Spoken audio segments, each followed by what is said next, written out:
Ndugu zangu, habari.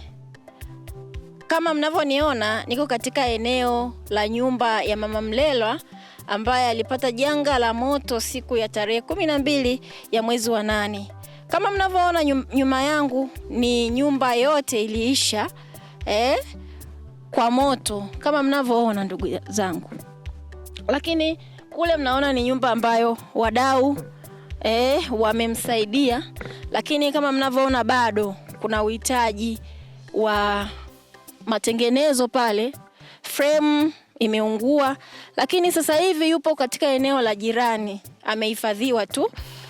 Tumekuja na wadau mbalimbali ambao wamemsaidia kwa namna moja au nyingine.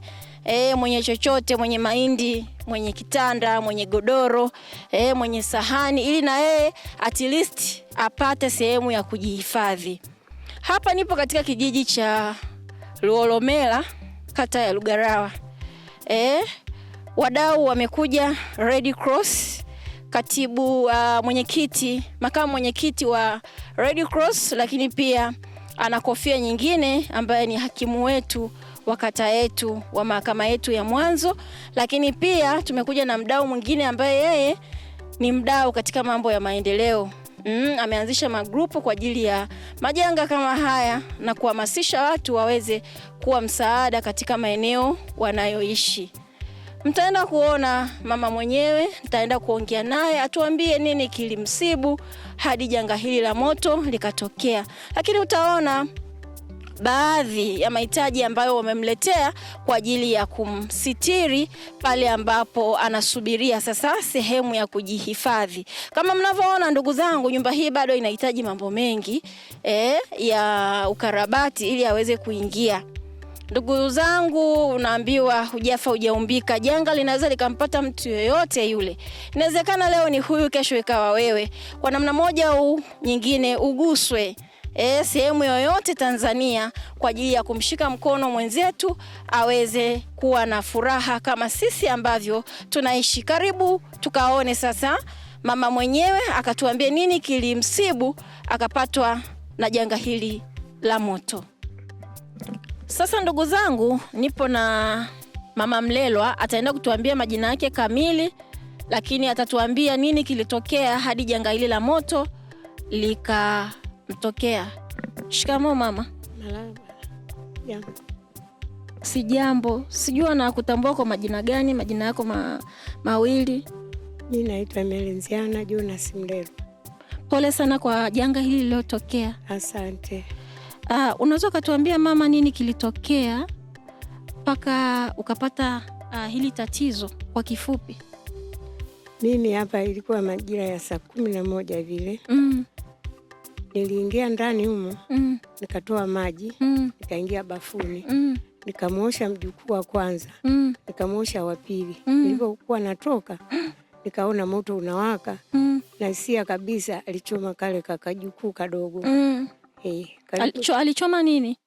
Yaani alichukua mti kwenye moto, ndio akachoma juu. Nyumba ilikuwa ni ya nyasi? Ndio. Aha. Huo mti ulikuwa una urefu, hicho ilikuwa ni kijinga cha moto Ndio. Kilikuwa kirefu au alirusha? Kilikuwa kirefu. Kilikuwa kirefu. Ndio. Akachoma. Alivyochoma hakukueleza kwamba nimefanya jambo hapa aje labda akukimbilie uje msaidie? Hamna. Sababu wakati amechoma ndio akakimbia. Alipokimbia aliingia chini ya uchanjo. Akachukua kiti akajificha. Mimi nikaingia na kimbia ndani, namtafuta mtoto yuko hapa aliyekaa hapa. Mwingine niliyokuwa naye bafuni katoka na kimbia. Nikawa namtafuta ndio natoka nikamkuta kwenye uchanjo, ndio nikaungua mkono. Uchanjo ni nini? Uchanjo yani kimeza fulani hivi. Okay, kimeza. Sasa baada ya kuona moto unatokea, wewe uliona tu kwamba moto unatokea au ulikuja kushtuka tayari moto umeshazidi? Umeshazidi wakati natoka bafuni. Bafuni ni sehemu nyingine, sio ndani? Ilikuwa ndani kwa ndani hapa. Sasa kulijificha. Kwa hiyo yeye alichoma eneo la jikoni. Ndio. Okay. Sasa baada ya kumtafuta ukamkuta amejificha, tayari moto ulishaenea au ilikuwaje? Ulikuwa umeshaenea, sikuweza kuokoa kitu chochote, nilibaki nilivyovaa. Ulivyovaa? Na watoto hao hivyo hivyo. Uliwachukua wote wawili? Ndio. Hakuna jirani aliyeko karibu kwamba umuite labda akusaidie? Nilipiga ngolo, akaja kijana mmoja, lakini hakuweza kuokoa kitu chochote. Hakuweza kuokoa kitu chochote? Ndio. Huyo mtoto ni wa umri gani Aliyechoma? Ana miaka 2 na miezi 9. Na miaka 2. Kumbe bado mdogo. Kwa ilikuwa haelewi endelea. Wewe unaishi hapa na hao wajukuu wako wawili au unaishi labda ni wajukuu wa mtoto wa kiume au wa kike? Wa kiume. Wa kiume. Na mtoto wangu ndio kama hivi mnavyomwona huyu hapa. Okay. Ndio unaishi, ni watoto wake? Ndio. Okay. Sasa yeye mtoto wako alikuwa wapi na mama yake? Na mama wa watoto? Yaani huyo mtoto naishi naye baba yake yupo da. Okay. Huyo mkubwa, huyo mdogo yupo babake. Wanaishi huko mbele huko. Sasa walikuja huko. Okay. I see, pole. Baada ya hapo ya kupiga ngoro, huyo kijana akaja. Naye tayari moto ulishakolea, alishindwa kuokoa chochote. Ndio. Okay. Ukafanya nini sasa baada ya tayari hali imeshakuwa mbaya? Ulichukua hatua gani kwa mara ya kwanza? Yaani baki kulia tu, watu walipofika hapa walijaa sana, wakanitoa hapa, ndio na kunipeleka kwa kakaangu huko mbele, ndio ninakokaa mpaka saa hizi. Okay. Sasa baadaye taarifa zilitolewa na nani? Maana zimesambaa kwenye magrupu, watu wengi ambao wako Lugalawa mjini sasa pale. Wakapata taarifa. Aliyetoa taarifa alikuwa nani? Ni wewe mtoto wako sasa wa kiume au ni ule aliyeshuhudia ngoro wakati unapiga? Alifika mwenyekiti wa kitongoji. Okay, alifika mwenyekiti. Ndiyo. Kama serikali Ndio. Okay, na yeye ndo alotoa nini? Taarifa kwa watu mbalimbali. Ndio. Okay. Sasa baada ya hapo, baada ya kukupeleka kule sasa, nini kilitokea? Watu walikuja kukuona au mwenyekiti alikuja na serikali ya juu au ilikuwaje? Watu wanafika wengi sana. Siku ya pili yake walikuja kufanyia mkutano hapa. Alikuja diwani, mtendaji wa kata, mtendaji wa kijiji, alikuja jioni. Okay. Kunipa nguo unavaa. Na wengine wote wanaletea chakula. Naendelea kula. Okay. Pole sana mama yangu. Unajua inavyotokea hivi haina haja ya wewe kukata tamaa. Unaona watu wanakupenda. Watu wanakupenda na tuko na wewe bega kwa bega mpaka tunahakikisha kwamba kweli umefanya nini? Umefanikiwa. Wewe sasa una wito gani kwa wadau hawa mbalimbali, hawa wanaoendelea kukuletea michango, lakini ambao wataendelea kukuletea michango? Una neno gani juu yao mamangu? Mimi naendelea kuwashukuru. Nawashukuru sana. Nashukuru sana. Baada sasa ya hili janga na watu wanavyoendelea kukushika mkono, wewe unajisikiaje kwa sasa? Najisikia vizuri. Ile huzuni na nini sasa hivi imepungua? Imepungua. Unaona kwamba Mungu yupo Ndiyo. Mungu yupo na anafanya kazi yake muda wote, yuko na sisi. Ndiyo. Jambo la kushukuru kwamba kwanza una uhai. Yaani hamna janga lolote lilotokea kwa mjukuu wako wala kwa wewe. Hilo ni jambo la msingi sana. Yaani uhai bwana huwezi ukapata. Lakini nyumba kama unavyoona hivi na vitu tunavipata, tunavipo na kila siku kunakuwa na vitu vizuri ambavyo vinatengenezwa. Lakini uhai ndio kitu ambacho ni cha msingi sana. Nadhani mama wao unaishi vizuri na jamii, ndio maana wengi wameguswa kwa namna moja au nyingine.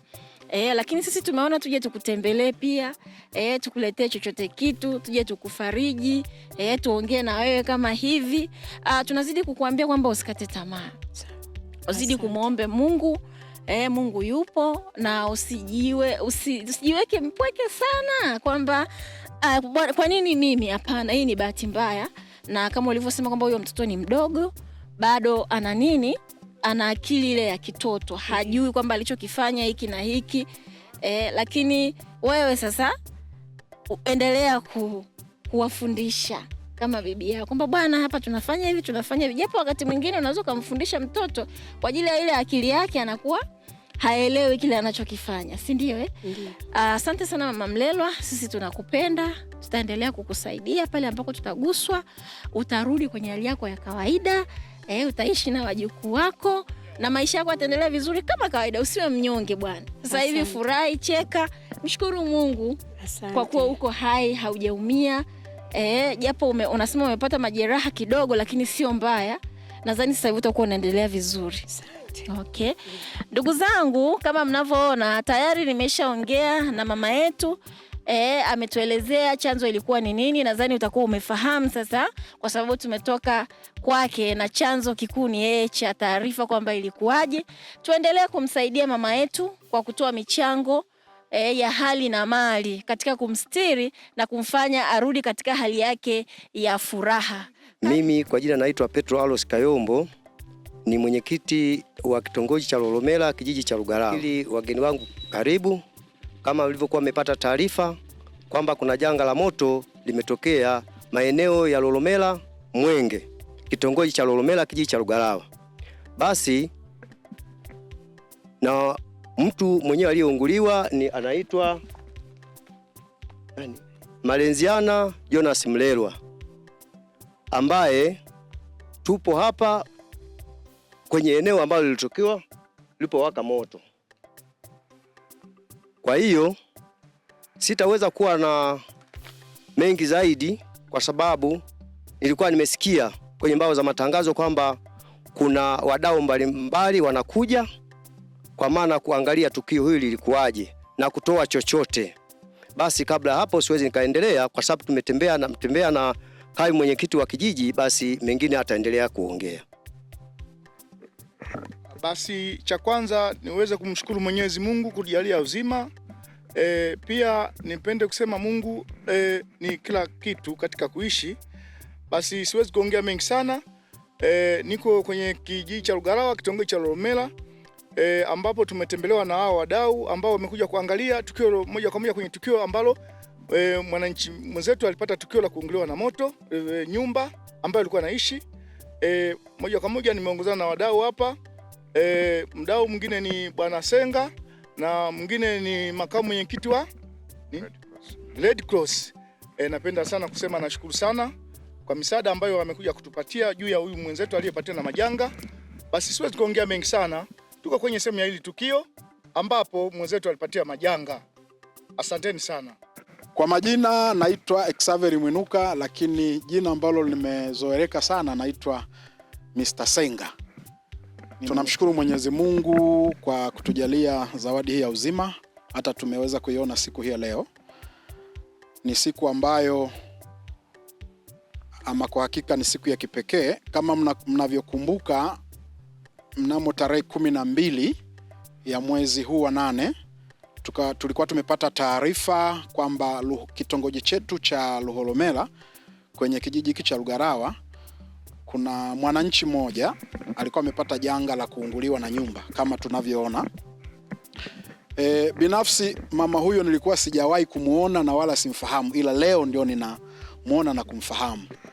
Lakini kama ilivyo taratibu za sisi binadamu na kama ilivyo kwenye mambo mengine ambayo yametokea kwenye grupu la kata yetu ya Lugarawa, tuna utaratibu yanapotokea matukio ambayo sio ya kawaida. Kwa mfano moto, ni janga ambalo kimsingi sio la kawaida.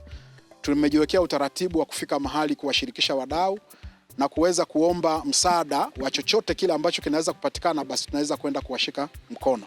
Kama mnakumbuka, miaka kadhaa iliyopita kuna watoto walikuwa wameungua pale Lugarawa.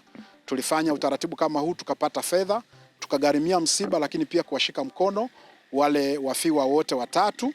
Lakini pale shule ya msingi Lugarawa kuna watu walikuja wakaiba mashine. Tulifanya utaratibu kama huu na tukanunua mashine pamoja na mageti. Hivyo tulivyopata taarifa ya janga hili, ikatulazimu sasa tufike mahali tuweze kurudia kukumbushana wadau tuweze kuja kumshika mkono. Kwa hiyo mimi ni admini kiongozi kwenye ile group, lakini wako maadmini wengine akiwemo Mheshimiwa Timothy Maksambo. Tumezoea kumuita kama Mheshimiwa Hakimu, lakini ana nafasi nyingi, iwemo vazi alilovalia leo hapa linamtambulisha yeye ni nani. Ana nafasi kubwa sana kwa upande wa Red Cross katika mkoa wetu wa Njombe. Kwa hiyo wadau, leo ni siku ambayo tulikubaliana tarehe 20 tunakamilisha michango yetu, na jana tulihakikisha ni kwamba kile kiwango ambacho tumechanga nafikiri tulikirusha kwenye grupu, lakini tukaamua kwenda kutafuta mahitaji mbalimbali ya kibinadamu ambayo at least yanaweza kumfanya mama huyu akafarijika na kuona kwamba kumbe hii dunia ina watu ambao wanaweza kujali wenzao.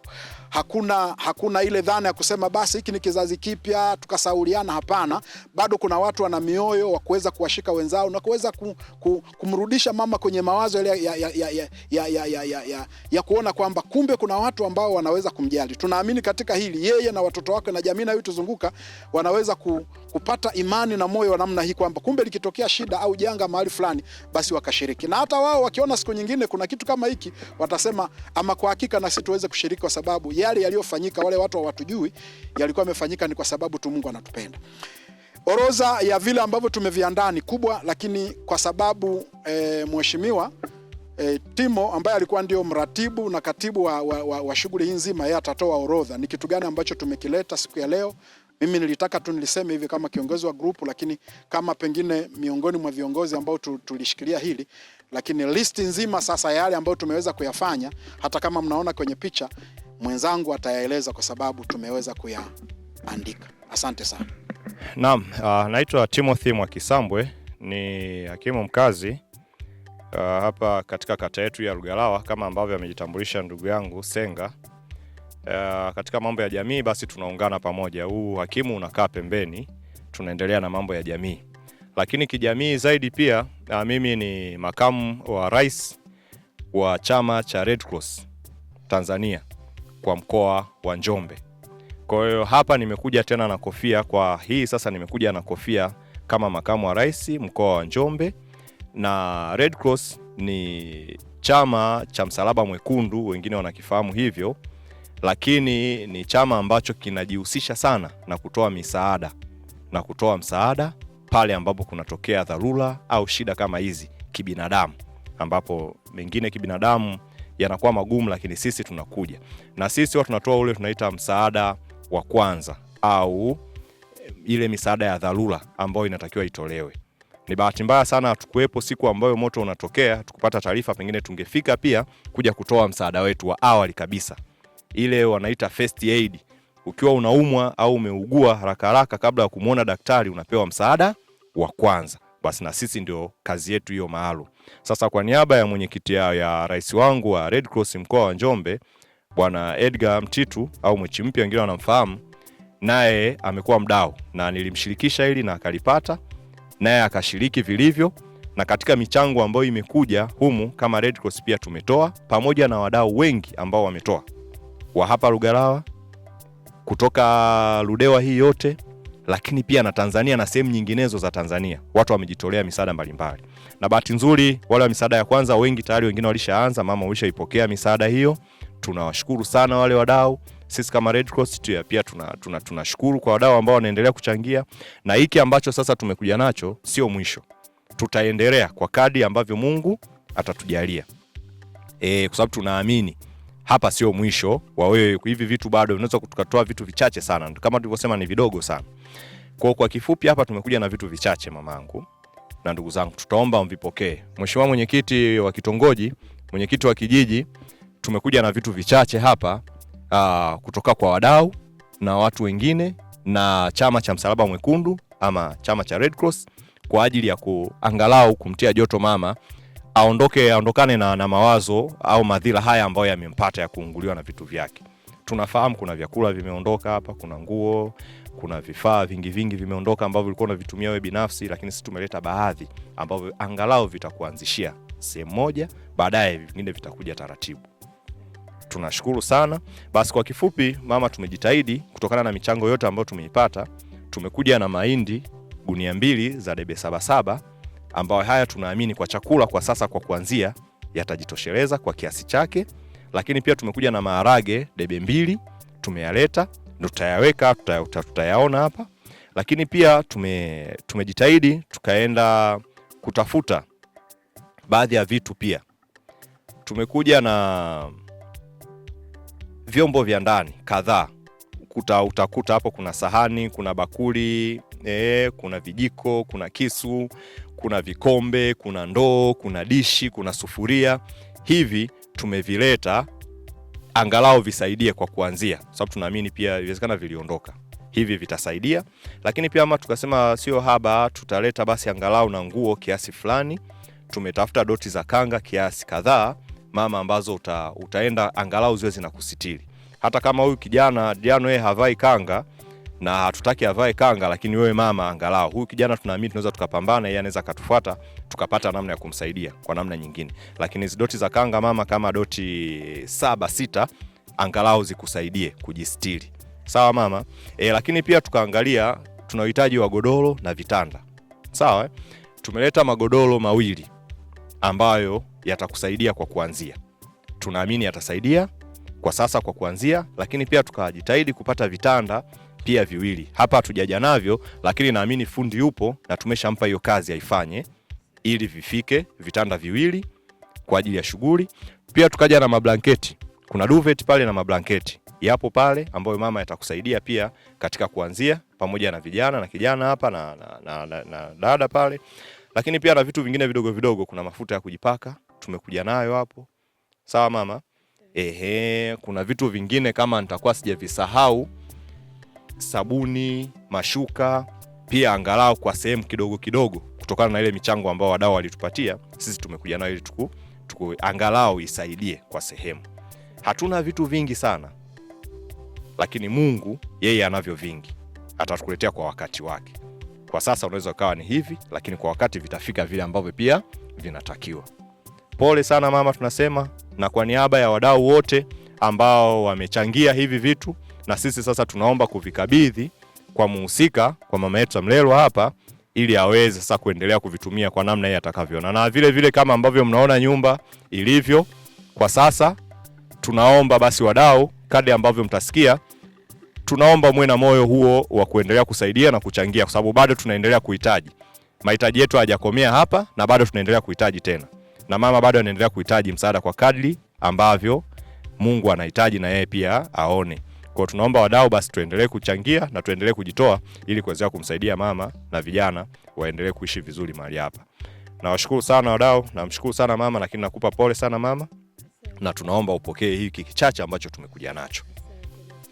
Nashukuru sana.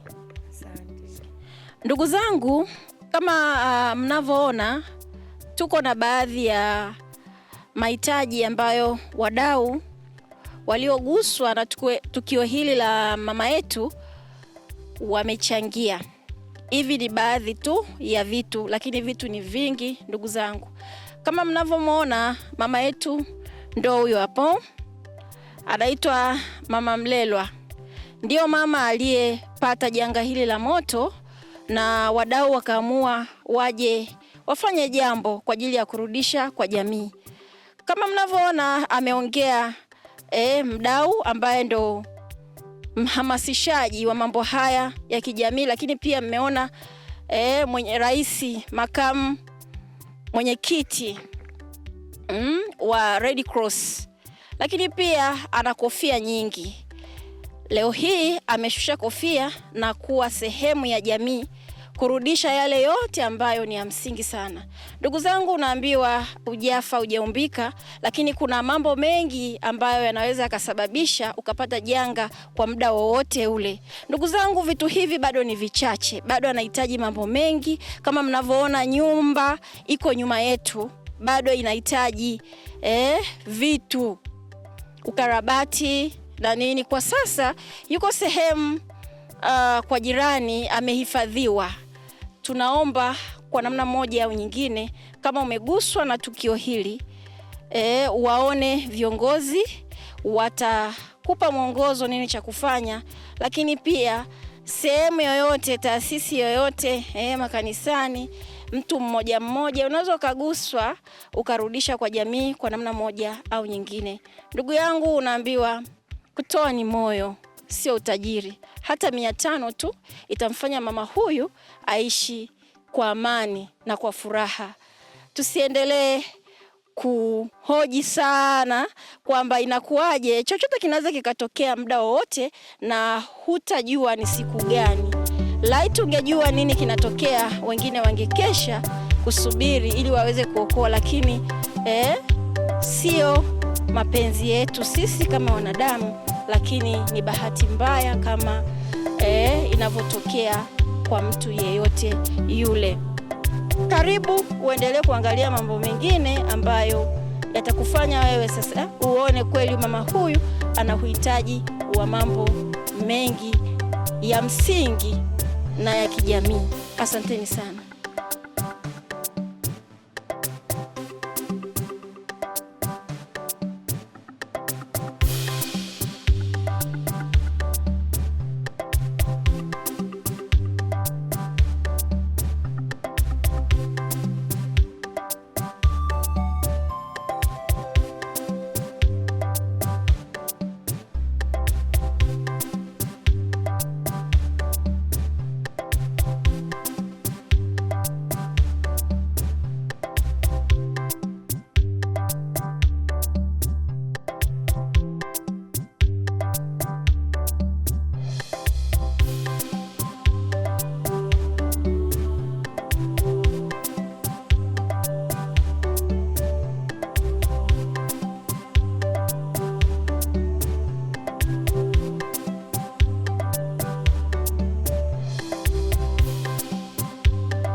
ACL Media, African Community Life. We are the legacy of Africa.